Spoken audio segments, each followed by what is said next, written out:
नमस्ते. सर्व छोट्या बाल मित्रमैत्रिणींना केदार काकाकडून नमस्ते. बाल संस्कार गोष्टी भाग क्रमांक 2 मध्ये आपले स्वागत आहे. आजच्या आपल्या सुंदर आणि महत्त्वपूर्ण गोष्टीचं नाव आहे मातृदेवो भव पितृदेवो भव. या नावावरूनच मातृदेवो भव आणि पितृदेवो भव या नावावरूनच या गोष्टीची कल्पना कदाचित आपल्याला आली असेल. अतिशय सुंदर गोष्ट आहे आणि ही पण अतिशय बोधपर गोष्ट आहे. गोष्ट वाचायला सुरुवात करूयात. आईला देवमान, वडिलांना देवमान, गुरूंना देवमान आणि अतिथीलाही देवमान असा उपदेश तैत्तिरीय उपनिषदामध्ये गुरूने शिष्याला केलेला आहे. आपल्याकडे जी उपनिषद आहेत त्यातलं एक तैत्तिरीय उपनिषद नावाचं उपनिषद आहे.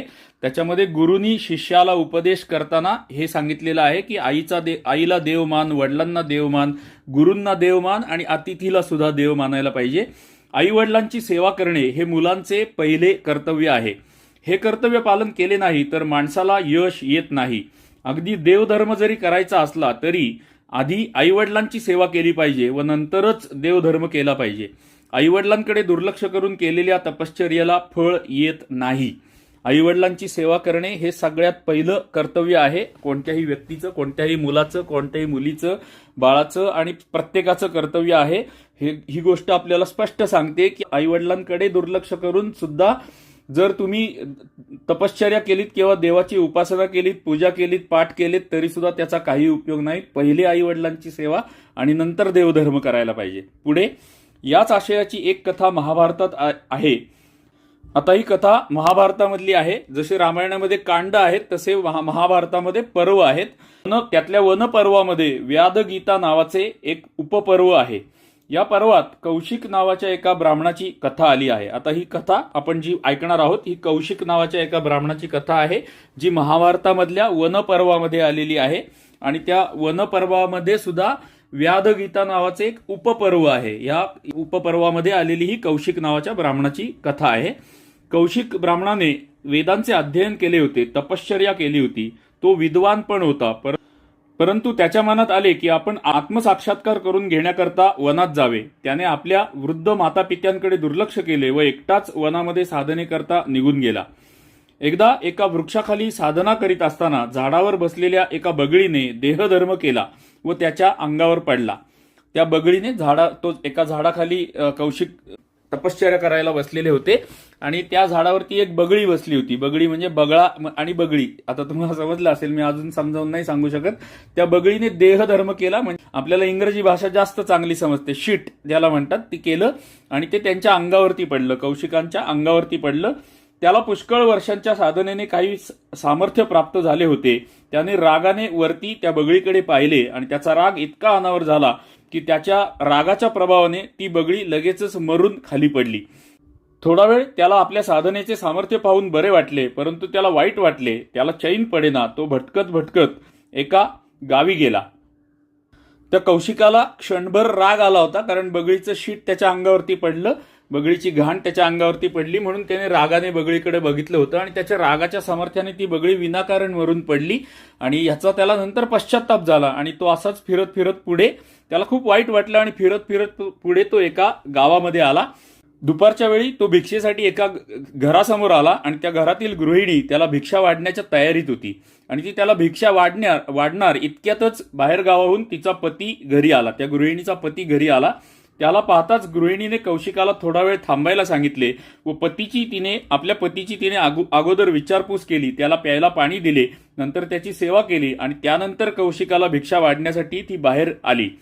तिने आपल्याला इतका वेळ बाहेर उभे केले म्हणून त्याला राग आला होता. आता त्या प्रसंग डोळ्यासमोर आणा तुम्ही की तो भिक्षा मागायला एका गृहिणीकडे गेलेला आहे. ती गृहिणी त्याला भिक्षा देणार, एवढ्यातच तिचा पती गावावरनं येताना तिला दिसला. तिने काय केलं की पती आलेले दिसल्यावरती त्यांनी ताबडतोब त्यांना कौशिकाला थांबायला सांगितलं. मी आधी पतींना पाणी देते, बसायला सांगते आणि मग तुम्हाला भिक्षा देते असं सांगितलं. आणि त्यांना दारात उभं करून तिने आतमध्ये जाऊन पतींना पाणी दिलं, त्यांची विचारपूस केली आणि मग कौशिकाला भिक्षा द्यायला आली. आणि आपल्याला बाहेर थांबायला लावलं. आपण एवढे ज्ञानी आहोत, खूप महान आहोत हे असून सुद्धा आपल्याला दारात थांबायला लावलं, याचा त्यांना राग आला. कौशिकाला खूप राग आला होता. आणि बाहेर आल्यानंतर कौशिक त्या स्त्रीला म्हणाले, माझ्यासारख्या विद्वान ब्राह्मणाला तू इतका वेळ उभे केलेस, तुला अतिथी धर्म समजतो की नाही? ब्राह्मणाने दिलेला शाप भयंकर असतो.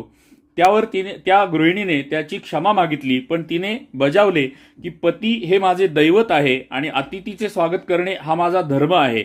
दैवताला मी प्राधान्य दिले, यात काय चुकले? तिचे बोलणे ऐकून त्याला अधिकच राग आला.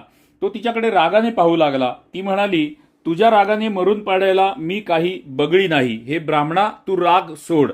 आता बघा, आश्चर्याची गोष्ट, ह्या गृहिणीला ह्या कौशिकाच्या बाबतीमध्ये आधी काय घडलेलं हे काही माहीत नव्हतं, पण ती थेट त्याला म्हणाली की मी तुझ्या रागाने मरून पडायला मी काही बगळी नाहीये, तू राग सोड, असं त्या गृहिणीने त्या कौशिकाला बजावले.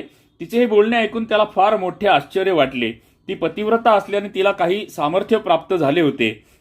ती म्हणाली, तुला खरा धर्म समजत नाही. तुला तो जाणून घ्यायचा असेल तर तू मिथिला नगरीमध्ये धर्मव्याध नावाचा एक मांस विक्रय करणारा खाटीक राहतो, त्याच्याकडे जा. त्या गृहिणीच्या बोलण्याप्रमाणे तो मिथिला नगरीत आला.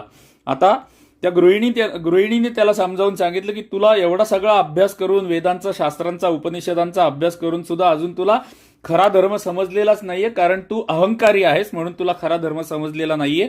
तुझ्यामध्ये विनय नाहीये, तुझ्यामध्ये विनम्रता नाहीये, त्यामुळे तुला खरा धर्म समजलेला नाहीये. तुला जर खरा धर्म समजावून घ्यायचा असेल तर मिथिला नगरीमध्ये जा तू, तिथे एक खाटीक राहतो, त्या खाटिकाकडे जा आणि त्याच्याकडनं धर्म समजावून घे, असं तिने त्याला सांगितलं.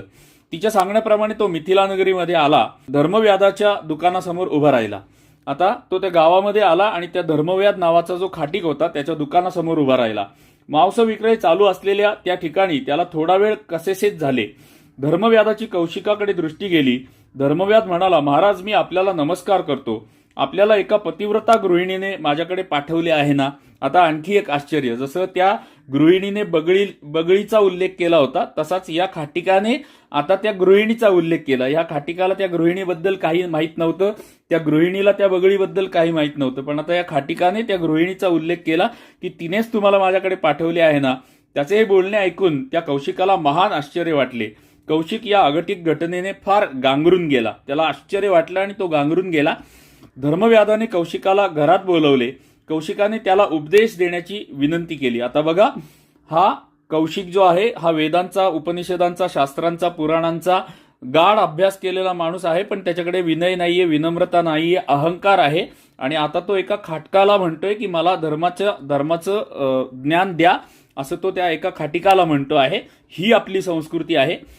धर्मव्याधाने त्याला आपला व्यवसाय करीत असून सुद्धा आईवडिलांची सेवा कशी करतो हे दाखवले. प्रत्यक्षरित्या त्या धर्मव्याध नावाचा जो खाटीक होता त्याने आपल्या आईवडिलांची सेवा मी कशी करतो हे प्रत्यक्षरित्या घरामध्ये दाखवले. स्वकर्म हाच आपला धर्म आहे हे त्याने त्याला दाखवून दिले.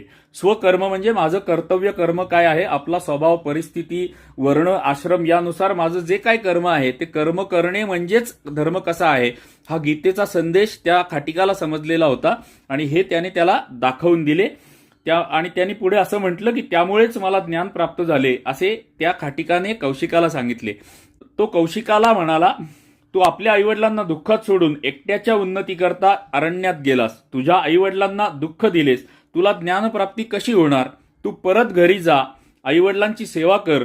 सेवा करून झाल्यावर तुझ्या साधनेने तुला ज्ञानप्राप्ती होईलच. म्हणजे त्या खाटिकाने आता या कौशिकाला उपदेश दिला की तू परत एकदा तू आईवडिलांना घरी एकटे सोडून त्यांची सेवा न करता स्वतः तपश्चर्या करण्यासाठी अरण्यात गेलास, तर तू आता परत घरी जा, आईवडिलांची सेवा कर आणि आईवडिलांची सेवा केल्यानंतर तुला ज्ञानप्राप्ती होईल. म्हणजे तुझा धर्म, शास्त्र, पुराण, वेद या सगळ्याचा उपयोग तुला तेव्हा होईल जेव्हा तू आईवडिलांची सेवा करशील. हे त्यांनी उपदेश दिला खाटकाने कौशिकाला. कौशिक परत आपल्या घरी गेला. आईवडिलांची त्याने प्रेमाने सेवा सुरू केली आणि कालांतराने त्याला ज्ञानप्राप्ती झाली. शेवटचा पॅराग्राफ महत्वाचा. आईवडिलांच्या सेवेने मुलांना फार मोठे वैभव प्राप्त होते. आपण जर आईवडिलांची सेवा केली तर आपल्याला फार मोठे वैभव प्राप्त होते. आपण जे काही शिकतो, आपण ज्या काही डिग्र्या घेतो, आपण जे काही काम करतो त्याच्यामध्ये जर आपल्याला यश प्राप्त व्हावं असं वाटत असेल तर आपल्याला आईवडिलांची सेवा केली पाहिजे. हे मुलांनी विसरू नये. उठल्यावर मुलांनी आईवडिलांना नुसता नमस्कार जरी केला तरी त्यांना पुष्कळ काही मिळेल. वेळ आल्यावर तर सेवा केलीच पाहिजे. स्वामी समर्थ परिवाराचे संस्थापक पूज्य नाना करंदीकर लहान मुलांना नेहमी सांगत असत की उठल्यावर आईवडिलांना नमस्कार करत जा. एवढीच साधना ते सांगत असत. त्यांच्या या सांगण्यामागे किती अर्थ भरला आहे. असे म्हणतात की नमस्कार फुकाचा व आशीर्वाद लाखाचा. भक्त पुंडलिक व श्रावणबाळ यांनी आईवडिलांची सेवा केली. त्यांचे आदर्श आपल्यासमोर आहेतच. अजूनही काही ठिकाणी लग्न झालेली मुले आपल्या पत्नीसह रोज आईवडिलांना नमस्कार करतात. धन्य ते माता पिता, धन्य ती मुले. आणि इथे आपली गोष्ट संपते. आणि ह्या गोष्टीतून आपल्याला बोध असा आहे की आई वडिलांना देव मानावे, आई वडिलांची सेवा करावी, तरच तुम्ही जे काही शिक्षण घ्याल, मग ते धर्माचं असो नाहीतर संसारिक शिक्षण असो, आपलं टेक्निकल टेक्नॉलॉजिकल सायंटिफिक शिक्षण असो, जे काही तुम्ही शिक्षण घ्याल त्या शिक्षणामध्ये, तुमच्या कामामध्ये, कर्मामध्ये जर तुम्हाला यश पाहिजे असेल तर आईवडिलांना देव माना, आईवडिलांची सेवा करा, आईवडिलांना नमस्कार करा, त्यांचे आशीर्वाद घ्या, तरच तुम्हाला तुमच्या कामामध्ये यश मिळेल किंवा अधिक जास्त यश तुम्हाला मिळेल. आशा करतो की ही सुद्धा दुसरी गोष्ट आपल्याला आवडली असेल. हा प्रायोगिक तत्वावरती उपक्रम चालू केलेला आहे. आशा करतो की तुम्हाला हा उपक्रम आवडेल. जर पालक हा उपक्रम ऐकत असतील तर आपल्या मुलांना ते हा उपक्रम आणि या गोष्टी ऐकायला उद्युक्त करतील. यातून आपल्या मुलाबाळांवरती धर्माचे संस्कार होणार आहेत, देशभक्तीचे संस्कार होणार आहेत, त्यांच्यामध्ये साहस, शौर्य हे सुद्धा येणार आहे, विनम्रता सुद्धा येणार आहे. ह्या सगळ्या गोष्टी त्यांना ह्या उपक्रमातून मिळणार आहे. त्यामुळे माझी आपल्याला विनंती आहे की ह्या उपक्रमामधील ह्या पुढे येणारे सुद्धा भाग आपल्या मुलांना ऐकवा. आपण सुद्धा ऐकलेत तरी चालतील. हे भाग सलग एकामागोमाग एक ऐकण्यासाठी आपल्या चॅनलवरती मी बालसंस्कार गोष्टी नावाची एक प्लेलिस्ट तयार करत आहे. ह्या प्लेलिस्टमध्ये जाऊन आपण पुढचे भाग ऐकू शकता. आपल्याला नेहमीची विनंती की आपल्याला हा जर उपक्रम, नवीन आपला उपक्रम जर आवडला असेल तर कृपया या व्हिडिओला लाईक करा, छोटीशी कॉमेंट करा. आपल्याला या दोन गोष्टींमधून आपल्याला काय बोध मिळाला हे कॉमेंटमध्ये अवश्य लिहा. आणि आपल्या आजूबाजूच्या ओळखीच्या नातेवाईकांच्या मुलांपर्यंत ह्या गोष्टींचा व्हिडिओ हा पोचवा, ही आपल्याला नम्र विनंती आहे. चला तर मग भेटूयात लवकरच दुसऱ्या भागामध्ये, जिथे आपण नवीन बोधपर गोष्टी घेऊन भेटूयात. तोपर्यंत आपल्या सर्वांना नमस्ते. जय हिंद, वंदे मातरम, जय श्रीराम.